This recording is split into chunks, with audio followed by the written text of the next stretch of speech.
Muitas das vezes somos frustrados porque estamos com expectativas erradas. O nosso coração está no lugar errado. Isso causa aquele desconforto, aquela frustração, aquele desânimo espiritual, aquele desânimo emocional que nos deixa tão para baixo. Hoje a gente vai falar um pouco sobre vencer essas frustrações. Eu me pergunto por que homens e mulheres de Deus deram a vida sorrindo, né? Eles entregaram a sua vida, foram martirizados, foram torturados, muitos queimados vivos, outros congelados, né? Os mártires ali de Sebaste num lago congelado até não aguentar mais, foram de fato levados ao extremo e fizeram isso sorrindo, sorrindo. E nós, muitas das vezes, no conforto do nosso lar, estamos tão frustrados, tão depressivos, tão tristes, sem ânimo, sem vontade nenhuma de viver. E a resposta para essa pergunta é que o nosso coração está no lugar errado. Jesus ele fala: "A minha comida é fazer a vontade do meu Pai". O que Jesus estava querendo dizer para a gente quando ele fala isso? Que o que me preenche, o que me deixa pleno, no sentido não de pleno somos que seremos nós infalíveis. Não, Jesus era sim infalível, mas nós não. Então, o que Jesus fala, minha comida é fazer a vontade do meu Pai. E o que isso me ensina? Isso me ensina que eu tenho dentro de mim, né? E não sou eu que inventei essa frase, mas alguém falou assim: todo homem tem dentro de si um buraco do tamanho de Deus. E quando Cristo fala, minha comida é fazer a vontade do meu Pai, ele está falando, eu me alimento, eu fico pleno, enchido, aquele buraco que tem em mim, ele é preenchido quando eu estou fazendo a vontade de Deus. E logo, o contrário também é verdade. Se eu não fizer a vontade de Deus, assim como Cristo falou, eu não vou ser cheio, não vou ser pleno, eu vou ficar frustrado. Por quê? Porque eu estou fora do plano, eu estou fora daquilo que Deus passou para mim. E aí a gente fica tentando preencher aquele buraco, aquele vazio, aquela coisa com bens materiais, com viagens, com pessoas, ou alguns com os remédios, enfim, não importa. Né? Não que eu seja contra remédios, né? Remédios são muito bons para várias situações, é bênção de Deus, a ciência, Deus ele não é contra a ciência, pelo contrário, ele é dono de toda a ciência, mas tem coisa que a gente apenas está fora, né? Às vezes a gente está apenas fora, e eu quero falar justamente disso, sobre, tirando questões médicas, falando sobre as vezes que estamos fora da vontade de Deus.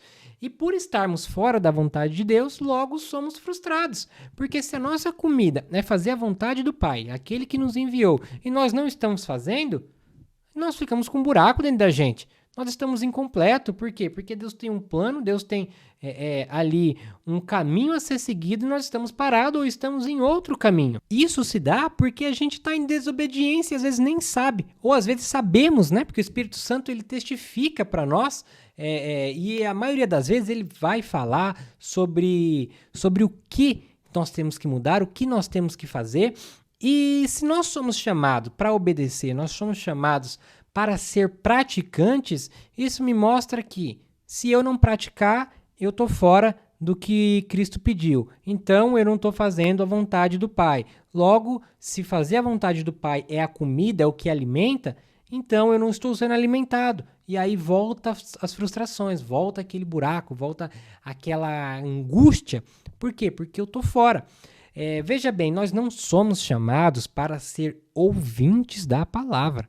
Não, o Senhor nunca te chamou para você, olha, ouve a palavra. Não, esse não é o plano de Deus. O plano de Deus é que você ouça e pratique. Se você está só ouvindo, você está só nos 50%, né? Ou até menos. Porque a própria Bíblia fala que a fé sem obras, ela é morta, ela é inútil, né? Ela ainda dá um exemplo que se alguém chegar para você pedindo que comer, e você fala, tá bom, eu vou orar por você. E aí você ora por aquela pessoa, mas você não dá o que comer. Não adianta, entendeu? Cristo, ele está dizendo que é necessário que façamos a vontade do Pai, que sejamos praticantes. E isso é que vai tirar essa sensação de que tá faltando alguma coisa, Porque, de fato, quando nós não estamos praticando, tá faltando alguma coisa, tá faltando praticar, tá faltando falar de Jesus, tá faltando ir de pregar o evangelho a toda criatura, ir de fazer discípulos, vão em meu nome, né, levem o meu evangelho. Então, assim, acaba que a gente fica preso. Fica frustrado. E teve um homem que se frustrou. Ele fez a vontade de Deus, só que durante um instante ele desviou os olhos de Deus e concentrou seus olhos na circunstância. Ele tinha acabado de viver um mega milagre, ele tinha acabado de fazer cair fogo do céu, ele tinha acabado de matar ali, de ser vencedor frente a 400 profetas de Baal. Então, ele viu ali o impossível acontecer, mas ele desviou os olhos de Deus. Ele saiu da vontade de Deus da vida dele. E aí, olha o que acontece. 1 Reis 19, 2. Então Jezabel mandou um mensageiro a Elias para dizer-lhe: que os deuses me castiguem se amanhã a esta hora eu não estiver feito com a sua vida o mesmo que você fez com a vida de cada um deles, né, os profetas de Baal. Elias ficou com medo, levantou-se para salvar a vida, se foi e chegou a Berseba, que pertence a Judá, e ali deixou o seu servo. Ele mesmo foi, porém, para o deserto. Caminhando um dia inteiro, por fim sentou-se debaixo de um zimbro, sentiu-se vontade de morrer e orou: basta, Senhor, tira minha vida, porque eu não sou melhor do que os meus pais. Elias se frustrou. Elias tinha vivido um mega milagre, e aí ele se frustra, porque ele desvia ali os olhos de Deus, ele sai do plano de Deus, né? Porque Deus tinha ainda muito mais para Elias, e ele olha para Jezabel que ameaça ele. E aí ele corre lá pro deserto, entra debaixo de um pé de zimbro, né? E ele fala: Senhor, tira minha vida, Senhor. Tira minha vida, porque, olha, eu não aguento mais, eu não quero mais lutar essa guerra. Eu não sou melhor que meus pais. Ele já começa uma comparação, né? Uma comparação que não é da vontade de Deus. Ele começa a dizer que ele é ruim, como se dependesse dele ser melhor que alguém. A obra era de Deus, né? Então Elias, ele tem esse momento de frustração. E olha que Elias foi um dos maiores profetas. Elias era homem sério de Deus. Elias não era nécio, Elias não era incrédulo, Elias era sério de Deus. Isso mostra que a frustração, ela vem sim para quem é firme no Senhor, se a gente desviar os olhos de Deus. Se a gente começar a olhar para Jezabel, começar a olhar para as ameaças, para as circunstâncias da vida, pro que está em nossa volta, né? A gente vai acabar se frustrando também. Se a gente olhar para o que está no mundo, a gente vai se frustrar. Mas a gente tem que crer que maior é o que está em nós do que o que está no mundo. Então, vença os seus medos. Vença essas frustrações. Não deixem que elas te dominem. Porque você tem que, de fato, se entregar para Deus. Subjugar os seus erros. O que isso quer dizer? Imagina que quando você chegar no céu, você olhar para Cristo e falar: olha, eu queria ter obedecido, mas eu era tímido, eu era muito introvertido. Gente, eu não posso deixar a minha timidez, a minha introversão atrapalhar a vontade do Pai.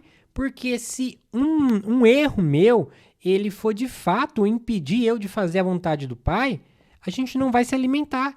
Então, nós não conseguiremos vencer as frustrações. A frustração, muitas das vezes, ela é porque estamos fora do caminho, estamos fora do propósito, ou então porque nós estávamos no propósito, assim como Elias estava, mas o caminho era aqui, Elias estava caminhando aqui, e aí, do nada, ele virou para cá.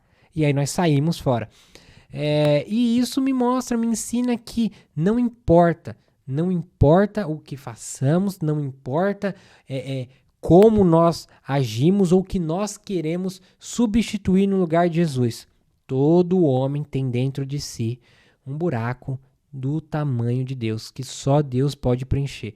Não vai ser bens materiais, não vai ser viagens, não vai ser fama, poder, uma casa nova, um carro novo. Todas essas coisas são muito legais e são válidas, mas não é isso que vai preencher o vazio. O que preenche o vazio, a comida, o alimento, é fazer a vontade do Pai. É fazer a vontade de Deus, é estar nos planos dele, é estar vivendo para ele e com ele. Deus te abençoe.